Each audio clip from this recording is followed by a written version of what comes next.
Now here's our first story. The country's recorded cases of COVID-19 are nearing the 400 mark as new confirmed cases emerge in the eastern region. Now, as of last night, the nationwide case count was 378. But earlier today, health officials in the eastern region disclosed to JoyNews that 15 more cases have been confirmed, increasing the number of cases from that region to a total of 16. Let's hear from the president last night when he announced the cases during his 6th COVID-19 address to the nation. 105 of the confirmed cases came from those who were mandatorily quarantined and tested on their arrival in our country on 21st and 22nd March. 192 of the cases came from travelers who entered the country before the closure and their contacts. 79% of the 378 confirmed cases are thus imported.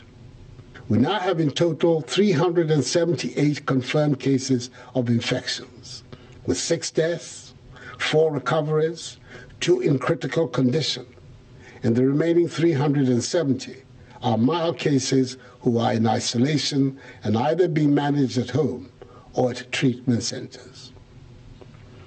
Fellow Ghanaians, I've come to ask for your continued patience as we continue to implement and extend the efforts that have so far proven to be helpful. Meanwhile, 15 more persons at the Afcons construction quarters in Kpung have tested positive for COVID-19, bringing the total number of confirmed cases in the eastern region to 16 as at 1 a.m. today. Eastern Regional Minister Eric Kwachidafo, speaking earlier on News Desk, confirmed the case count, and he said all the infected persons so far are Indians. I can confirm that the analysis we have received so far, being confirmed cases from Noguchi Memorial Institute for Medical Research and authenticated by my Director of Health Services in the region, Dr. Mrs. Brichum.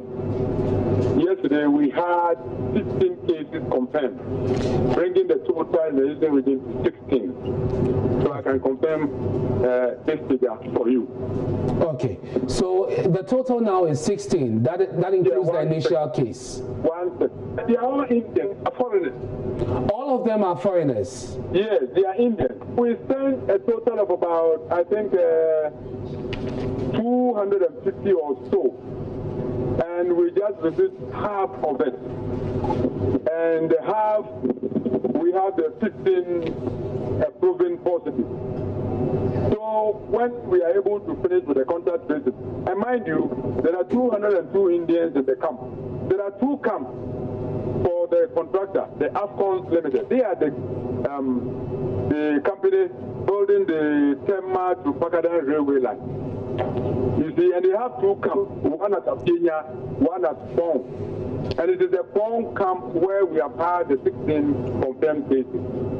But they also work with Kenyans who live outside of the camp. But having interacted with them, we believe we should continue with the contact tracing to be sure that all of the workers have been traced and tested together with their families, their friends, you know, the enlarged contact. So we are on it, sir. Maxwell Kudeko is our Eastern Regional correspondent. He joins me now via Skype with some details from the area. Maxwell, good afternoon. Tell us about this company where these 15 cases were recorded. We understand that they're into railway construction. What else can you tell us about them? Well, exactly so, Kojo. Afcons Infrastructure is a company employed by government to construct the railway that connects Pakadan to the Tema period. They've been working for over a year now, and just as has been said, have 2 camps.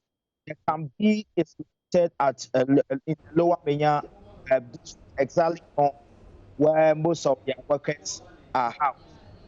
Now we are aware that last one Indian who happens to be a supervisor of the company who returned from India some months ago tested positive.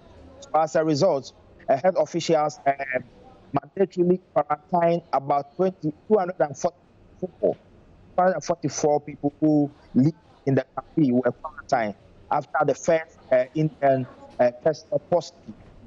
Samples have been taken from all the 244 persons who are in the country.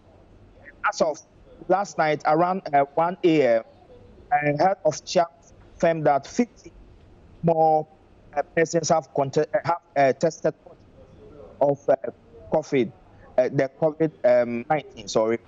As it stands now, the Deputy Director of Ghana Health Service, the Eastern Region, is with other health officials at the camp, trying to isolate the 16 persons who have tested positive from the rest.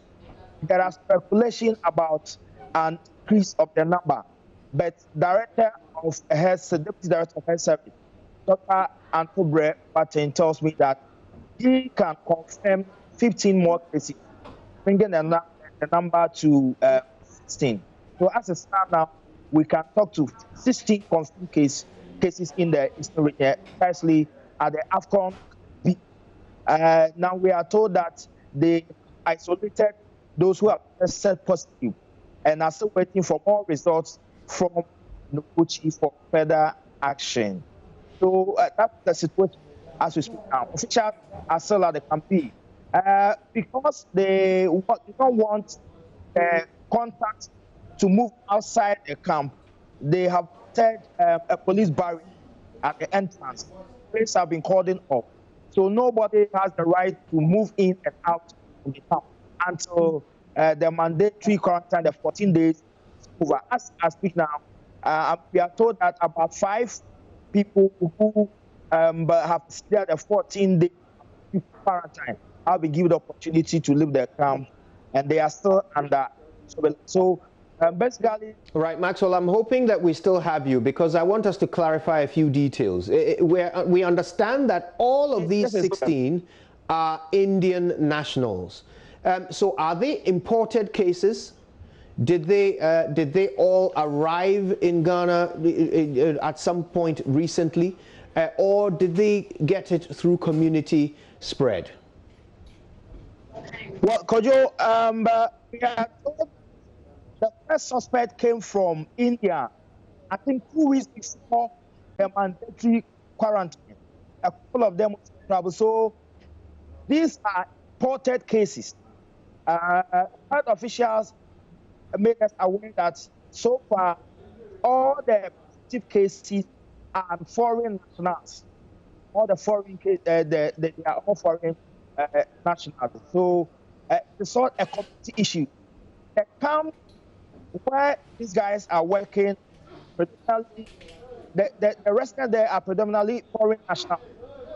That's the officials working for the Afcons. So we can refer to it as imported cases. Right. So all of them, all 16 of them, traveled and returned 2 weeks before the shutdown of our borders. That's what you're telling us? According to the health officials, the first person tested positive traveled. But the others did not travel. We cannot confirm that now. Right. Yes, we cannot confirm that. But all of them are foreign nationals, according to the officials from the health. Right. So that means at least one of them is an imported case, but the rest of them may have been infected here in Ghana. They refer to them as contact persons. Yes, yes. Persons who have contacted the persons. Yeah. So it's a result. Wonderful. Well, I mean, thank you. Certainly not wonderful, but thank you for that clarification. Now, how are residents reacting to this news? Well, there seems to be fear among most people who live in the Lower Manya area. You know, these foreigners work with local people. There's a local content of the the kind of job that they do. We have people who reside in Odumase, who reside in Akosimo, some live around Somanya that work with the company. So the fear is that some of the local pieces may have had contact with these foreign nationals who supervise them. So there seems to be some fear. Since last night, people have been advocating for a total lockdown in the region so that health authorities will organize community testing or compulsory testing within the Lower Manya municipality and other municipalities or districts that are very close to the Odumase area. So people are not too comfortable with the report they are receiving, especially in an era that we have 16 confirmed cases, even though they are foreign nationals, but they believe that they also have had interaction with local people in the municipality. So it's like a fear something. Fear a lot of people leave the Lower Manya municipality. There isn't a mandatory lockdown in the eastern region or the Lower Manya area for that matter. But are people, do you get the sense that people are seeking to distance themselves from each other to avoid potential spread? Well, 4 district assemblies, namely New Japan South, Akuapem North, Akuapem South, and the Okre District Assembly last week had an emergency meeting, and they built consensus on certain things that they needed to do to reduce community spread. So in these 4 districts, bars are not supposed to operate. And then they have mounted barriers at vantage places, especially when you are entering this district. There you meet a police barrier with a public health officials who check your temperature. If your temperature is beyond normal, they either find a place for you to sit, or they refer you to the nearest hospital for further interrogation. So we don't have total lockdown, but in some districts, there are measures to curb community spread. Lower Manya have not declared any directives as to restricting movement of people within a municipality.